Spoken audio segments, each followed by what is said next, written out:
జబర్దస్త్ నటుడు, అలాగే సినిమాలో కూడా యాక్ట్ చేస్తున్నాడు హైపర్ ఆది గారు. ఆయన కొన్ని వ్యాఖ్యలు చేశాడండి. హైపర్ ఆది గారు కొన్ని వ్యాఖ్యలు చేశాడు.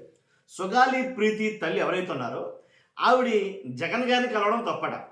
జగన్ గారిని కలవడం తప్పు. ఆయన చెప్పిన దానికి అర్థం వచ్చేది అదే. జగన్ గారిని కలిసి తప్పు చేస్తున్నారో, అసలు జగన్ గారు ఇచ్చిన ఏదైతే పొలం కావచ్చు, ఇంటి స్థలం కావచ్చు, వాళ్ళ ఆయన గారికి ఉద్యోగం కావచ్చు, ఇవన్నీ జగన్ గారు ఇచ్చారు. అలా జగన్ గారికి ఇవ్వడానికి కారణం పవన్ కళ్యాణ్ గారేనమ్మా, మీరు తప్పు చేస్తున్నారమ్మా అని కొన్ని మాటలైతే మాట్లాడాడు ఆయన హైపర్ ఆది గారు. ఇంతకుముందు వాస్తవంగా అయితే పిఠాపురంలో ఒకసారి కనపడినట్టున్నాడు ఆయన ఆంధ్రప్రదేశ్లో. పిఠాపురాన్ని కనపడి అప్పుడు ఎలక్షన్ టైంలో కనపడినట్టున్నాడు ఆంధ్రప్రదేశ్లో. అయితే అప్పుడు ఓట్లు అయ్యి అడిగాడు, పిఠాపురం ప్రజలకి ప్రామిసులు అయ్యి చేశాడు. తర్వాత కనపడలేదని పిఠాపురం ప్రజలు కూడా చాలామంది చాలా దారుణంగా అయితే తిట్టారు.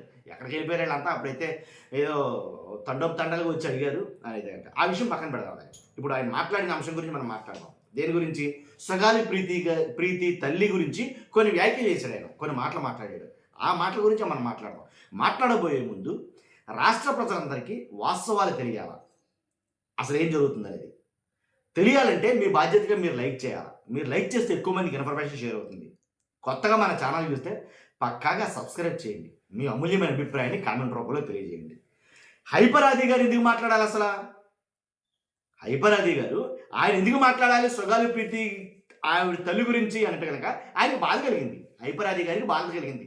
ఎందుకనంటే కనుక సుగాలి ప్రీతి తల్లి గారు ప్రతిసారి పవన్ కళ్యాణ్ గారి గురించి మాట్లాడుతున్నారు. ఆవిడ ఎందుకు మాట్లాడుతున్నారంటే కనుక అసలు పవన్ కళ్యాణ్ గారు ఫస్ట్ చెప్పిన మాట, అలాగే ఆవిడ గురించి మాట్లాడిన మాటలు, అంతేకాదు మీకు న్యాయం చేస్తాం మన అధికారంలోకి వచ్చిన తర్వాత మొట్టమొదటి కేసు మీరే అని కొన్ని నమ్మబలికిన వ్యాఖ్యలు చేశారు ఆయన. వాస్తవంగా అయితే కనుక ఇప్పుడు పెడతానంటే ఆశ, కొడతానంటే భయం ఎవరికైనా సరే. కానీ మీరు చేస్తానన్నారు కదయ్యా, ఎందుకు చేయట్లేదు? చేస్తానన్నారు కదా బాబు, ఎందుకు చేయట్లేదు అని అడుగుతుంది. తప్పే ఉంది దీంట్లో. ఇప్పుడు అధికారులు కాకపోతే ఎవరిని అడుగుతామండి? ప్రజాప్రతినిధులు కాకపోతే ఎవరిని అడుగుతాం? చేస్తారేమో అని ఆశతో అడుగుతుంది. అడగడం కూడా తప్పే అంటే ఎలాగా? ఇప్పుడు అడగడం కూడా తప్పేనంటే ఎలాగా? చేస్తానన్నారు ఆ రోజుని, అందు గురించి అడుగుతుంది. ఇప్పుడు జగన్ గారిని కలవడం తప్పేలా అయింది నాకు అర్థం కాదు. ఎందుకంటే నేను ఆది గారు మాట్లాడిన వీడియో నేను ఎండ్లో పెడతానండి ఖచ్చితంగా. ఆది గారు మాట్లాడిన వీడియో నేను ఎండ్లో పెడతాను. నేను చెప్పాల్సిన 4 మాటలు చెప్పాలి, నా ఉద్దేశం అది. ఇప్పుడు జగన్మోహన్ రెడ్డి గారిని కలవడం తప్పేందుకు తప్పు కాదు. ఎందుకంటే ఏ ప్రభుత్వం కూడా చేయలేదు వాస్తవంగా ఏదైనా ఆవిడకి న్యాయం. ఎవరూ న్యాయం చేయలేదు ఆవిడకి. న్యాయం చేశారా అంటే కొంతలో కొంత అని అంటే కనుక అది ఓన్లీ జగన్మోహన్ రెడ్డి గారి. ఎలాంటి డౌట్ లేదు, నిర్భయంగా చెప్పొచ్చు మాట. ఏ ప్రభుత్వం సాయం చేయలేదు ఇప్పటికీ, జగన్ గారే చేశారు. ఏం చేశాడు ఆయన సాయం అంటే కనుక చెప్పాలిగా, పొలం ఇచ్చాడు, ఇంటి స్థలం ఇచ్చాడు, భర్తకు ఉద్యోగం ఇచ్చాడు. అంతేకాదు సిబిఐకి దాన్ని అప్పగించాడు ఆ కేసుని. అర్థమైందా? అది ఎవరో దెబ్బలాడితేనో లేకపోతే ఎవరో ఏదో చేస్తేనో అది వచ్చిందైతే కాదు. అలా చేయరు రాజకీయ నాయకులు. ఓ మాదిరిగా ఏదో గట్టిగా మాట్లాడేది మాత్రమే బదులన్నీ అయిపోతుందంటే అబ్బో, వాళ్ళు చేయాలని మన మనసులో కలగాల వాస్తవం అయితే కనుక. అర్థమైందా మీకు? కాబట్టి అది జగన్ గారు చేసింది. అది కూడా తప్పే అన్నాడు ఈ హైపర్ ఆది గారు. ఒక్కసారి ఆయన మాట్లాడిన మాటలు మీరు వినండి. విన్న తర్వాత మీ అభిప్రాయం తెలియదు. Thank you much. అందరికీ హాయ్ అండి. ఒక చిన్న విషయం మాట్లాడడానికి వచ్చాను. సుగాలి ప్రీతి అమ్మగారిని నేను ఒకటే అడగదలుచుకున్నాను. అమ్మ, మీరు మీ పాప గురించి ఎప్పటి నుంచో పోరాడుతున్నారు. కనీసం ఏ గవర్నమెంట్ అయినా దాని గురించి ఎప్పుడైనా స్పందించిందా అమ్మ? ఎప్పుడైతే పవన్ కళ్యాణ్ గారు మీ ఇష్యూని రైజ్ చేశారో అప్పుడే సుగాలి ప్రీతికి ఇంత అన్యాయం జరిగిందని అందరికీ తెలిసింది. ఎప్పుడైతే పవన్ కళ్యాణ్ గారు ఆ ఇష్యూని రైజ్ చేశారో అప్పుడే ఆ గవర్నమెంట్ స్పందించి మీ ఆయనకు ఒక ఉద్యోగం, మీకు కొంత భూమి ఇవ్వటం జరిగింది. ఆ గవర్నమెంట్ పవన్ కళ్యాణ్ గారు రాకముందే మీకు అవన్నీ చేసుంటే ఆ గవర్నమెంట్కి మీ మీద ప్రేమ ఉన్నట్టు అమ్మ. ఎప్పుడైతే పవన్ కళ్యాణ్ గారు రైజ్ చేయడం వల్ల అవన్నీ మీకు చేశారో అంటే పవన్ కళ్యాణ్ గారు అంటే భయం ఉన్నట్టమ్మా. ఇంత చిన్న లాజిక్ మీరు ఎలా మిస్ అయ్యారనేది నాకు అర్థం కాలేదు. అంటే పవన్ కళ్యాణ్ గారి ప్రోద్బలంతోనే అది సిబిఐ ఎంక్వైరీ దాకా వెళ్ళింది. ఛార్జ్ షీట్ లో పేర్లు మార్చేసి సిబిఐ వాళ్ళకు కూడా అంతు చిక్కనటువంటి అలాంటి కేసు గురించి ఇంకా పవన్ కళ్యాణ్ గారు ఇంకెంతకాలం పోరాడతారమ్మా? మీరైనా ఆలోచించాలి.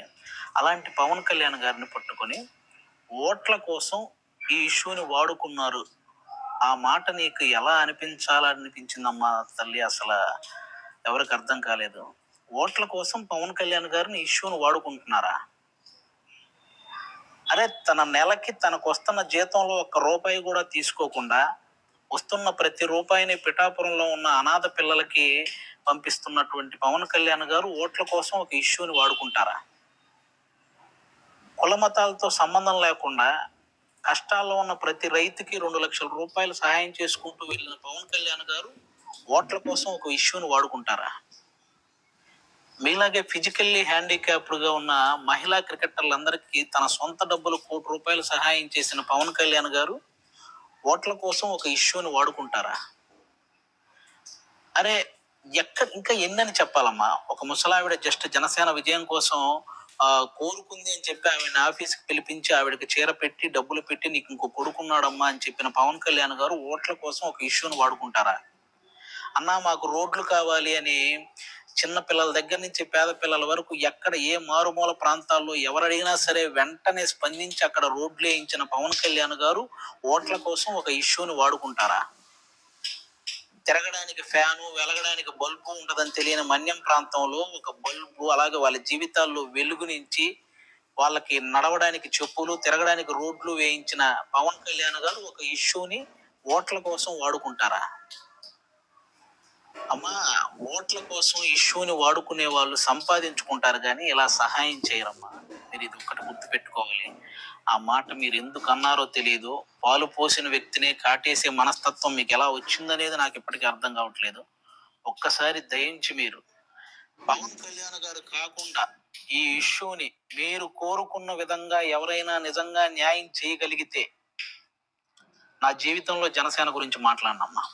మీరు పక్కన వాళ్ళ మాటలు విని పవన్ కళ్యాణ్ గారిని విమర్శించడం ఆపేస్తే బెటర్ అని నా ఫీలింగ్ అమ్మా.